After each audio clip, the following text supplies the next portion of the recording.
Nitwa Uwizeye Vivine, banzi ku izina rya Miss Vivi.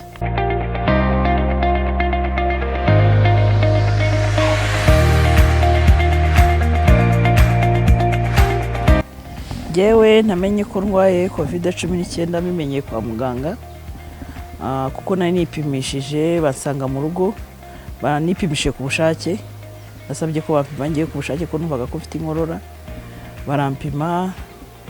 Nyuma kubera ko nari mfite inkorora ku bisubizo bitarabonekanye kwa muganga, maze kugera kwa muganga nibwo naje kubona resultat naraye bambwira ko basanze ndwaye COVID.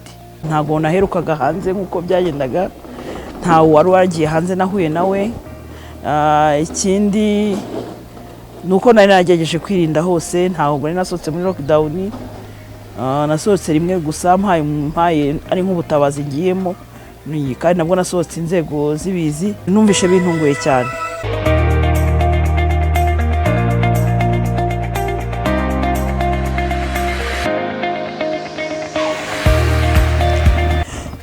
Kwa muganga twari twitaweho, kandi hari n'abandi barwaye.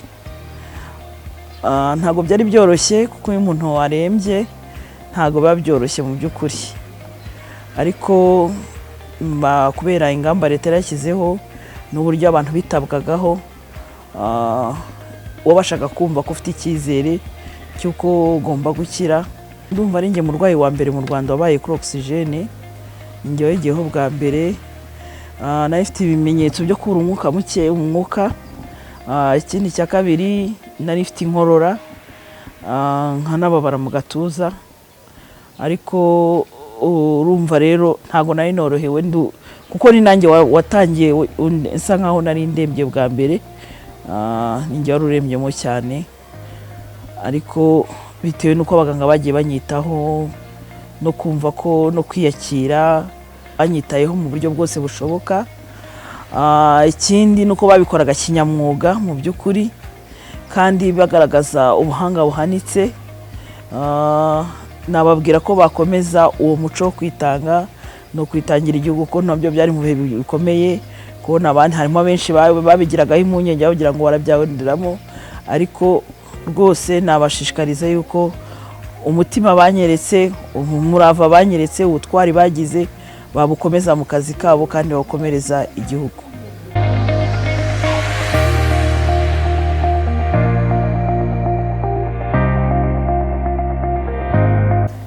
Abayikerensa nkeka ko barishuka cyane, kuko ni izaho itaguteguje, bitewe n'uburyo nanduraga mbere bavuga ko ushaka kuba wahuye n'umuntu, ariko njye ni yari ka special ko nta muntu nagiye nawe. Dore ko banapimye abandi wenda barebe ko arabona narandije agasanga nta nuhari mu bapimwe bose. Njye uvuga ngo isaha nawe yabageraho, kandi byaragaragaye nyuma yanjye habonetse abantu benshi cyane, kandi bisa nkaho bitunguranye, abandi benshi barapfa cyane bishoboka. Nuvuga ngo rero nibabe maso, bakurikiza amabwiriza. COVID irahari, si yo gukereza. COVID irababaza.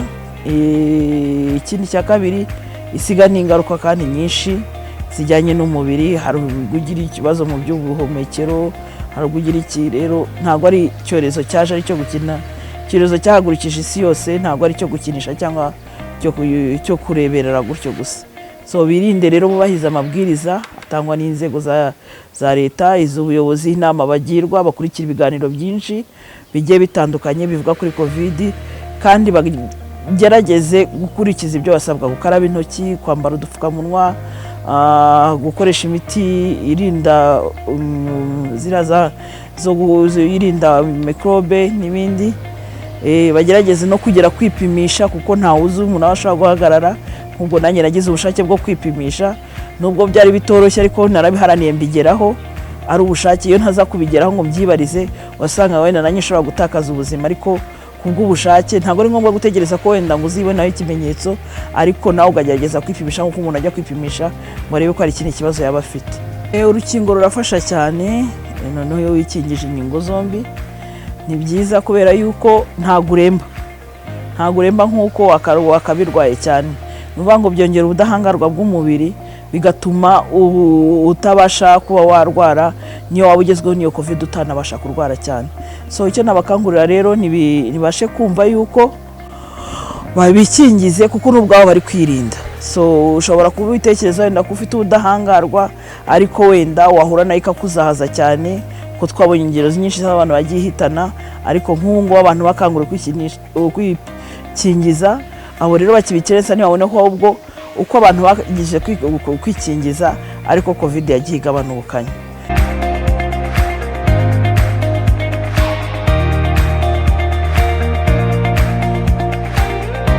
Twaragiye tubibona mu mibare yatambutse, hari n'abana batoya bagendaga bapfa b'imyaka 9, abakiri batoya b'imyaka 3 iki, mu mibare yagendaga itangazwa n'inzego zibishinzwe. So rero ababyeyi bareke gukereza icyo kintu. N'umwana mutoya nubwo atarimo ari guhabwa urukingo ariko yakandura kuko ni indwara yandura mu buhumekero, ni indwara ifata imyanya y'ubuhumekero, ushaka kuyitiranya n'ikindi kintu. Nuvuga ngo rero rinda umwana wawe cyane. Niba avuye ku ishuri ubashe mbere ko yinjira mu rugo ko yahuye n'abantu benshi batandukanye n'abandi banyeshuri, akarabe intozo ntoki, umenye wenda ko ibyo yazanye wenda agomba kubishyira ku ruhande, bakabanza bigakorerwa isuku mu buryo bwo kubinjiza mu nzu. Ikindi ku ishuri naho umuganirize, umubwire ko agomba kwirinda kuba yasuhuzanya n'abantu cyangwa iki, akirinda ko yakoresha yakaraba intoki ndetse akakangura n'abandi, akambara agapfukamunwa neza ndetse n'ibindi byose.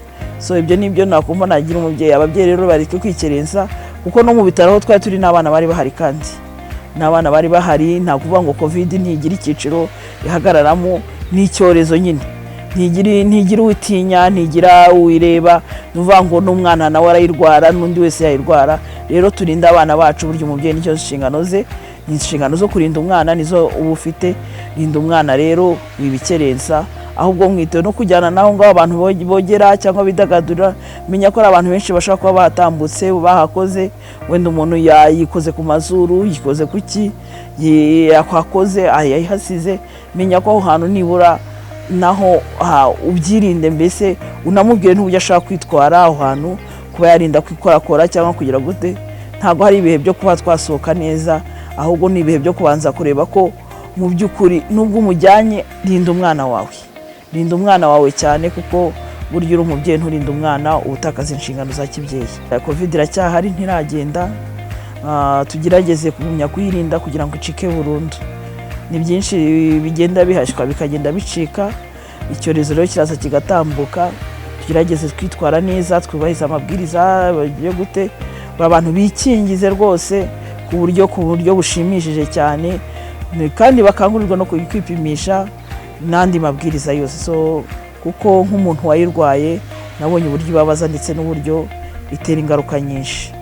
So numva rero nabibakangurira cyane babyumve. N'ubuhamya nanze ari umuntu wahuye nabyo, ntabwo ari byo nabwiwe, ahubwo n'ibyo nabayemo kandi naciyemo.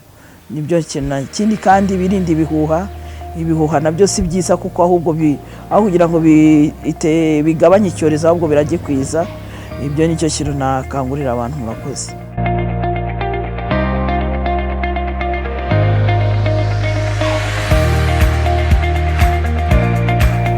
Kugeza ubu nta zo ziragaragazwa na muganga, ariko hari kuba wiyumvamo kumva ntabwo ari nka mbere wenda nk'ibisanzwe, ariko wenda ubwo ntabyemeza neza byemejwe na muganga. Ariko kuri ubu nta amazamini yakoze ko hari kuba wiyumvamo nawe ibintu byo kudahumeka neza n'iki byose biguma bigenda bikurikirana. Kuko nk'ubu ngewe nambaye agapfukamunwa ahubwo ndasemeka, ahubwo nkabura umwuka. Urumva rero izo ni ingaruka. Imbere nta kibazo nagiraga, ubwo urumva rero izo ni ingaruka zose zigenda zitambuka.